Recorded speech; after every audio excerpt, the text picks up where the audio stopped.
This is my second year in business, first full year in business because I was doing something else the first year. And I'm originally from Honduras, and I've been living in Charlotte since 2022. Love it. Yeah, I have. Well, my name is Maria Saavedra. I'm being licensed since 2023, so more than 2 years and a half in business.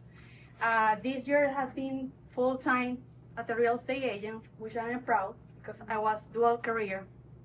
So I'm thankful for here. I love it. I love it. Awesome. Mm-hmm. Pass the mic down. I'm Lonyetta Smith. I was licensed in May of 2024. I am still dual career. Originally from New York and have been living in Charlotte for 20 plus years. Awesome, awesome. So you guys, so I don't have my questions, Liz, because I've placed them on someone's table. So if you see my questions, you can pass them down. Oh my word, thank you. I bet you this is your phone. It is. Oh my word, thank you. Oh, great. All right, so here we go. You guys, in no particular order. You don't have to be in order of the picture, okay? All right, so what was the single biggest decision you made in 2025 that changed your business?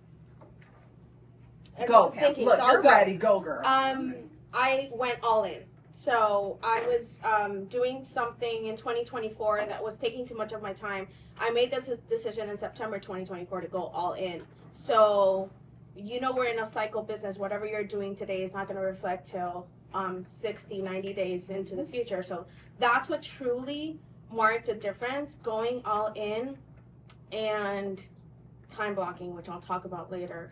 Awesome. Thank you. Awesome. Go ahead, Lonyetta. Go ahead. You got the mic. One of the things for me was commitment, being strategic, being focused, not being scattered and trying to do everything, but figuring out what the one thing was, who my client base was, and then just doubling down from there. I love that. What you guys are saying a bunch of different things like focus, strategic, doubling down. Give me specifics. Absolutely. I started to think about what my sphere of influence was. I always go back to that number that's on the Ignite board. Which one? Because there's a whole lot of the number of my contacts. Database? Awesome. And so it was suggested that I just drop that was my decision. I dropped all my contacts in command. If I could have done it differently, I would have. However, I started to really hone in and focus on those 1,700 contacts. And then from there, of course, I had Pizza Hut, I had Papa John's, I had my children's pediatricians in there. But once I focused on cleaning that up, and that's where my attention and my focus was too. And I just really started to just dig into that. Wonderful. Maria? Well, my biggest decision I made in 2025 was to commit with my business and grow as an agent. And I realized if I wanted to go to the next level, I have to be focused on what I really want to reach this year. So I stay focused, determined, and also be intentional and consistent in all the system that I create in order to be successful for this year. Okay, awesome. So when you say that you decided to be focused and consistent on what specifically in 2025? To grow as an agent, to double down what was my previous goal in 2024. What was your goal for this year? 12 units. Okay, and how many did you hit? 9. That's a huge deal in a month. I mean, this year, come on, exactly. You only did for real. But we close next That's month. okay. That's awesome. All right, Pamela, I'm going to start with you this next question. What daily and weekly non-negotiables created the most momentum for you this year? I fought it for so long, but you know how people say you have to lead generate? You actually have to You should say that again so the people in the back. Yes. It turns out we do have to lead generate. Got it. But also, I made the mistake in June of this year. I took a month-long vacation. I went back home. I got sick. I did not work for an entire month.